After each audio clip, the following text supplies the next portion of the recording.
만약에 다른 산업과의 성장성 측면에서 여러분들께서 투자하시는 산업이 더 속도가 느리다 그러면은 여러분들께서는 손실을 볼 수밖에 없습니다. 바이오 산업보다 더 빨리 성장하는 그런 산업을 좀처럼 발견하기가 어렵죠. 특히 국내는 그렇습니다. 시가총액 측면에서도 아마 2030년 가면 지금보다 2배 이상으로 늘어나 있을 거다라는 거죠. 한 50%에서 100% 정도는 여러분들께서 수익을 기대를 하고 들어가셔야 된다라고 생각을 합니다. 안녕하십니까? 바이오 투자학교의 이혜진입니다. 작년 제가 크리스마스 특강 영상을 보내드린 적이 있었는데요. 그 영상에서 여러분들께서 의견을 받은 설문조사를 진행을 했고요. 첫 번째로는 저희 채널에서 다뤄주었으면 좋을 그런 기업들에 대한 이야기가 있었고요. 두 번째는 바이오 투자에 대해서 알고 싶으신 내용들 설문조사를 받았고 그 질문들에 대한 답을 해보려고 합니다. 대표님께 분석을 요청해 주신 기업 리스트를 보면 되게 다양한데요. 일단 저희가 탑 15개 기업만 꼽아 보았습니다. 역시 루닛에 대한 관심이 여전히 많은데요. 대표님이 보시기에 지금 루닛은 어떤 상태라고 보시나요? 루닛은 꼭지로 보면 한 3가지 정도를 들 수가 있겠죠. 첫 번째는 루닛 인사이트 부분이 있었고요.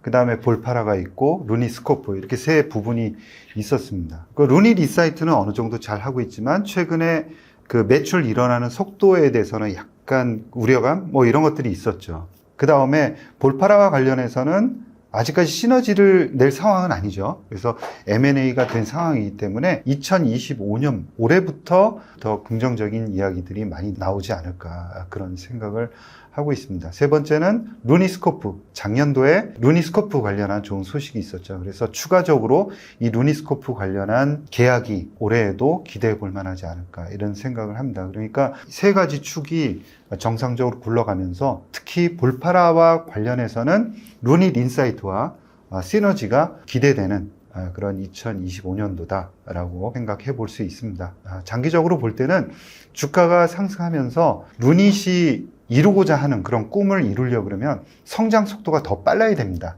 지금 가지고 있는 무기로는 제한적이고요. 더 빠른 속도로 성장하기 위해서는 M&A가 필요하다라고 생각을 합니다. 그래서 주가가 더 올라가고 그리고 유상증자가 실시가 되고 그 돈으로 보다 높은 성장성을 이루기 위한 M&A가 실시되지 않을까 그런 생각입니다. 그래서 전체적으로 주수도 늘어나겠지만 그것보다 더 큰 시가총액 상승이 기대되는 회사 중에 하나다라고 보고 있습니다. 리가캠바이오 그리고 알테오젠은 올해 2025년의 주목 포인트는 뭐라고 보실까요? 이제 기술 수출하고 임상 결과 나오는 부분들이 가장 중요할 것 같습니다. 기술 수출을 거의 매년 이제 하고 있는 리가캠 바이오. 그 다음에 올해 같은 경우에는 LCB84 같은 경우 임상 이상 진입. 아마 진입하면서 밸류에이션은 크게 높아지지 않을까 이런 생각이고요. 다이치 상교하고 아스트라제네카의 트롭2 관련한 그 ADC가 승인이 되었습니다. 그래서 기대감이 점차 더 높아지지 않을까 그런 생각을 하고 있고요.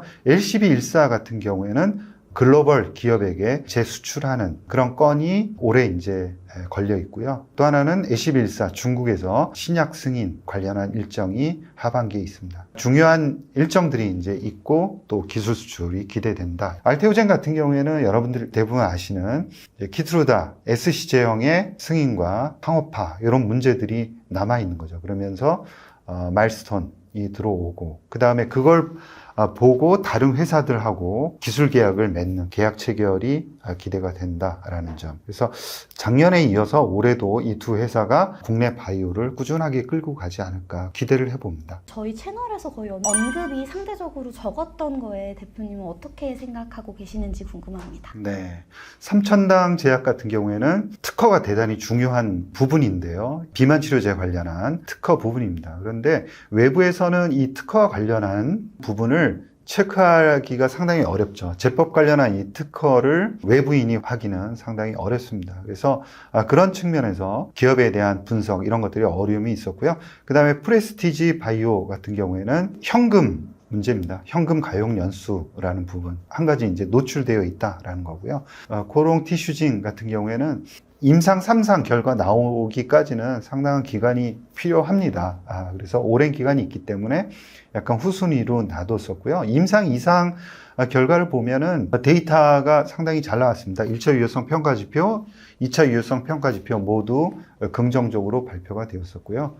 과거 국내 데이터 보더라도 일관되게 치료 효과가 나왔습니다. 그래서 임상 3상에서도 성공 확률은 60%에서 70% 정도는 충분히 된다라고 보고 있는 그런 상황입니다. 기회가 되면은 이 코롱 티슈징 관련해서도 여러분들께 말씀을 드리고자 그렇게 생각을 하고 있습니다. 기업의 경쟁력 측면도 상당히 중요합니다. 그런데 이 기업의 경쟁력뿐만이 아니라 특정한 임상 일정을 가지고 있는 회사들을 중심으로 해서 여러분들께 소개를 해드리고 있는 상황이고요. 덩치가 큰 기업들은 현금 흐름을 조금 더 중시해서 보고 있는 그런 상황입니다. 작은 기업들에서는 R&D에 집중 투자하는 회사들은 아주 드뭅니다. 그래서 일정 부분 덩치가 큰 회사들은 자금을 확실히 확보하고 있느냐가 중요할 것 같고요. 작은 회사들은 돈이 없고 부족하더라도 기술력이 아주 탄탄하다 그러면은 그런 기업들은 일정 부분 좀 참고해서 유니버스에 올려서 또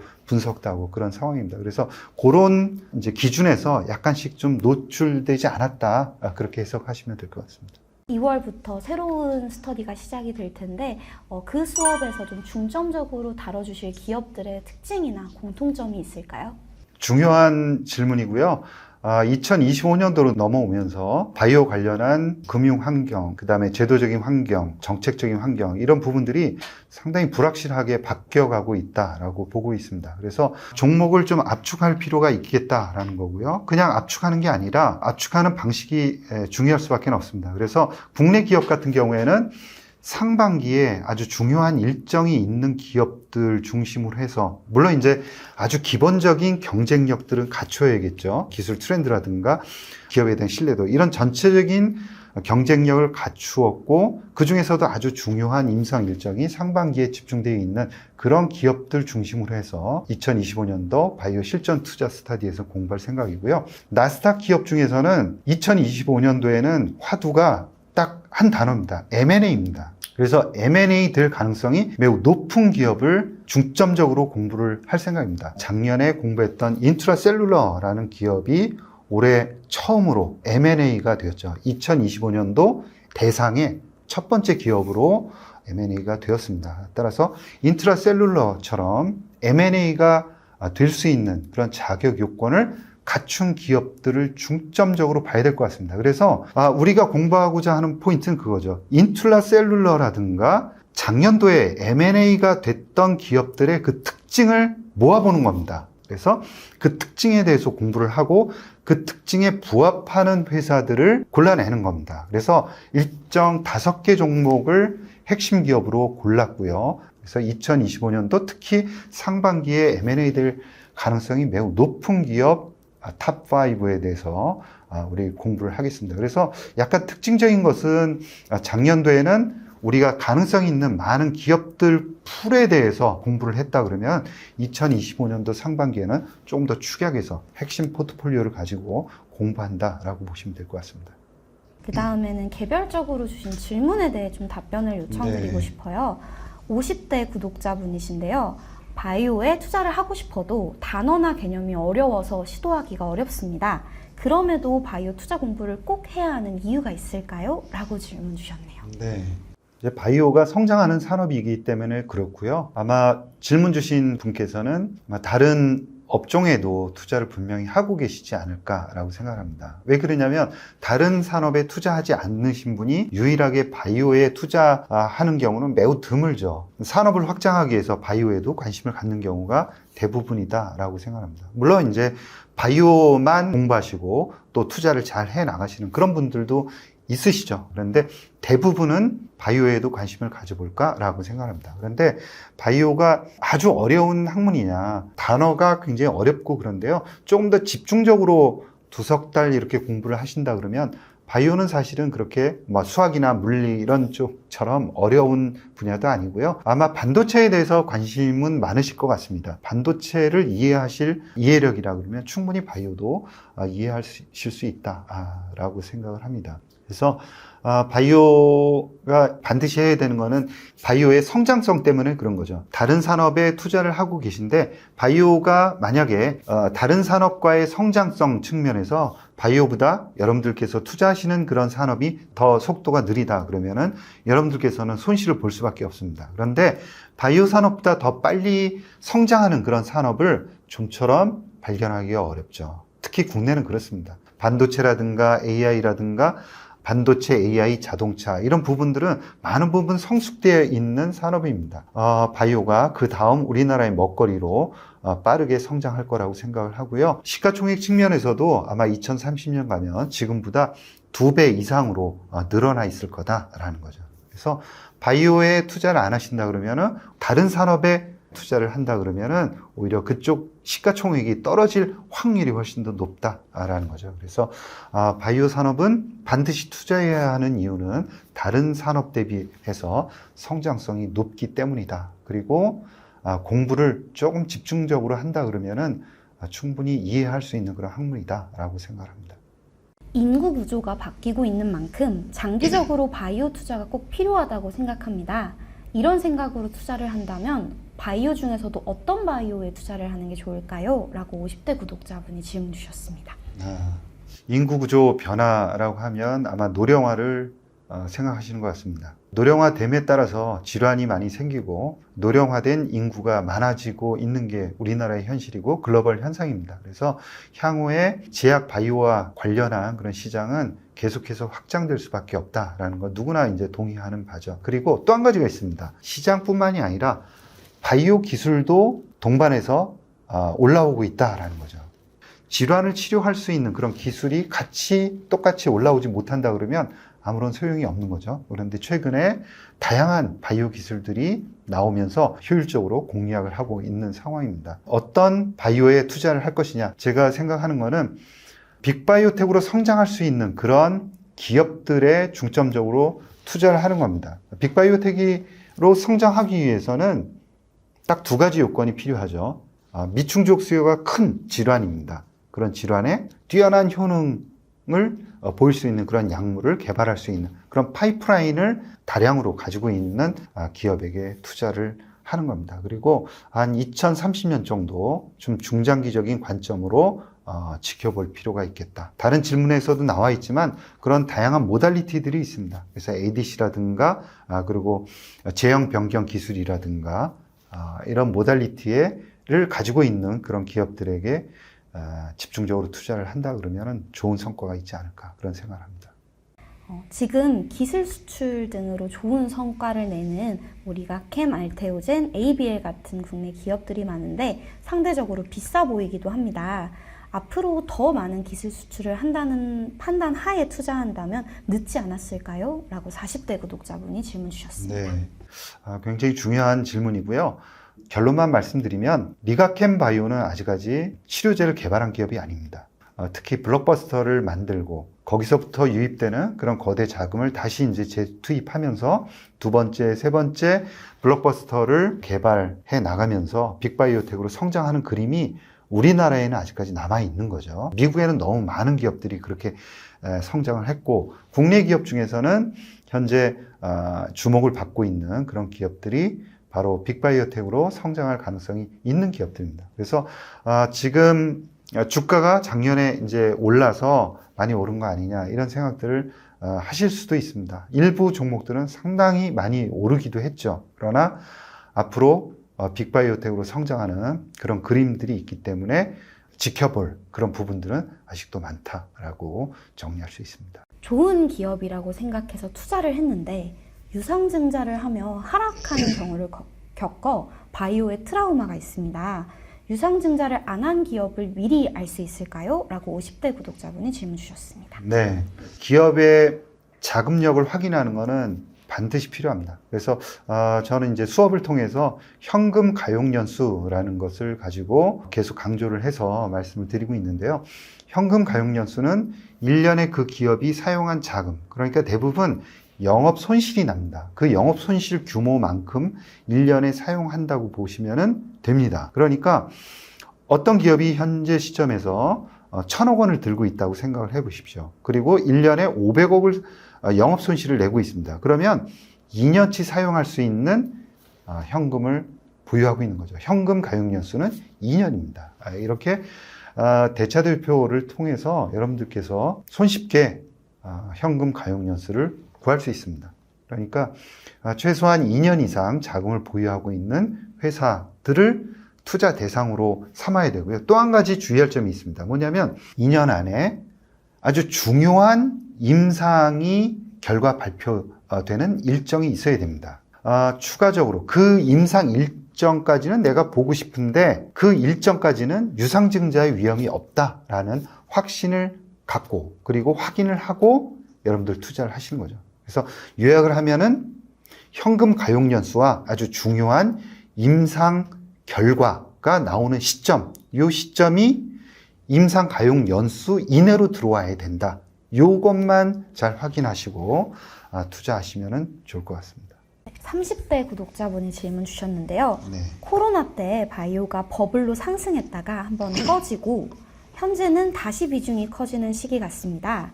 정말 근본적인 기술력을 가지고 한국의 거대 기업이 될 만한 기업들이 있다고 보시는지 궁금합니다. 네, 있다고 보고요. 작년에 그런 가능성을 충분히 보여줬습니다. 알테오젠, 그 다음에 특히나 유한양행의 렉나자가 그 가능성을 100% 보여줬다라고 생각합니다. 국내 기업도 신약을 개발할 수 있다. 그리고 블록버스터를 개발할 수 있다라는 가능성을 입증을 했습니다. 그래서 제가 이야기하는 것이 아니라 시장이 2024년도에 그 가능성을 인정을 하면서 밸류에이션을 올려놓은 거죠. 그래서 주요한 기업들의 밸류에이션이 정상화되는 상황이 작년에 벌어졌다라고 보고 있습니다. 작년에는 그래서 정상화가 되었고요. 향후에는 블록버스터를 실질적으로 만들고 자금이 유입되면서 집중적으로 투자를 하는 과정이 아마 나타날 것이다. 그리고 최종적으로는 빅바이오텍으로 성장하는 기업들이 여럿 나올 수 있다라고 생각합니다. 바이오는 변동성이 크고 임상에 실패하면 리스크가 커서 너무 두렵습니다. 라는 질문이 있었고요. 다음으로는 매수보다 매도가 어렵고 매수 비중을 줄이고 늘리는 것이 어렵습니다. 실제 투자 방법에 대해 조언을 해주실 수 있을까요? 바이오 투자에 있어서 가장 중요한 거는 그 기업의 경쟁력이고 임상 일정 이 두 가지를 확신을 하고 기업을 샀는데 두 가지가 변동사항이 없는 상황에서 시장 상황이 변동하면서 가격이 급락하거나 하락할 수가 있습니다. 그게 바로 바이오의 속성이다. 저는 이제 그렇게 표현을 하고 있고요. 20-30%는 언제든지 그렇게 떨어질 수가 있습니다.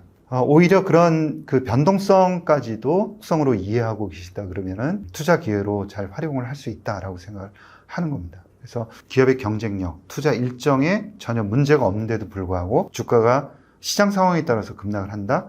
그러면 오히려 일정 부분 추가 매수로 대응을 할 수 있는 지식과 그 다음에 담력 이런 것들을 좀 키우셔야 된다라고 생각을 하고 있습니다. 또 한 가지 질문이 매수매도 주식을 살 때 수익 목표를 일단 어느 정도는 정하고 들어갑니다. 바이오 회사들은 아까 말씀드린 대로 바이오 속성상 변동성이 대단히 큽니다. 그래서 변동성이 20-30%는 충분히 있을 수 있다는 가정을 하고 들어가셔야 되고요. 한 50%에서 100% 정도는 여러분들께서 수익을 기대를 하고 들어가셔야 된다라고 생각을 합니다. 그래서 그 수익률에 일정 부분 왔다라고 생각을 하면은 매도를 해야 되고요. 그 다음에 그 중요한 임상 일정에 맞춰서 여러분들이 투자를 했고 임상 일정이 공개가 됐다고 한다 그러면은 일정 부분 그 상황에서는 매도를 해야 된다라고 생각을 하는 겁니다. 그래서 처음에 주식을 살 때 어떤 조건에서 매도를 하고 어떤 조건에서는 손절매하고 빠져나오겠다라는 그런 계획을 미리 세우고 들어가셔야 된다라는 말씀을 꼭 드리고 싶습니다. 그 준비 없이 덜커덕 사기만 했다 그러면은 파는 것 자체가 대단히 어렵다라는 거예요. 그래서 미리 훈련을 해야 되고 사는 순간 어떤 조건하에서 팔겠다는 것을 미리 생각하고 사지 않는다 그러면 굉장히 큰 낭패를 겪을 수밖에 없다라는 거고요. 이건 바이오뿐만이 아닙니다. 다른 산업, 다른 주식에서도 마찬가지다라고 생각합니다. 네, 오늘은 여러분들께서 궁금하신 그런 질문들에 대해서 한없이 저도 듣고 그 다음에 대답도 하고 아주 의미 있는 시간이었고요. 여러분들께서 어떤 고민을 하고 계신지 이해를 했습니다. 그런데 바이오의 기본적인 속성이라든가 가장 중요한 요건들 이런 것들에 대해서 아직까지 좀 부족한 것들이 많지 않나. 특히 기업 분석뿐만이 아니라 바이오는 특히 중요한 게 어떤 식으로 운용을 할지, 투자를 할지 이런 바이오 속성만의 그런 투자 원칙과 투자 기준 이런 것들 그리고 실질적인 매매 이런 부분에 있어서 여러분들께서 조금 더 연습과 그리고 그런 교육이 좀 필요하지 않을까 그런 생각을 해보았습니다. 아마 함께 공부하시면서 그런 부분들을 보완해 나가신다면 보다 좋은 성과 거두지 않을까 그렇게 생각을 합니다. 제가 선정한 바이오 유니버스를 토대로 해서 핵심 기업과 투자 전략에 대해서 매주 공부하는 2025년도 바이오 실전 투자 스터디가 곧 시작이 됩니다. 관심 있으신 분들은 고정 댓글을 참고하셔서 신청해 주시면 감사하겠습니다.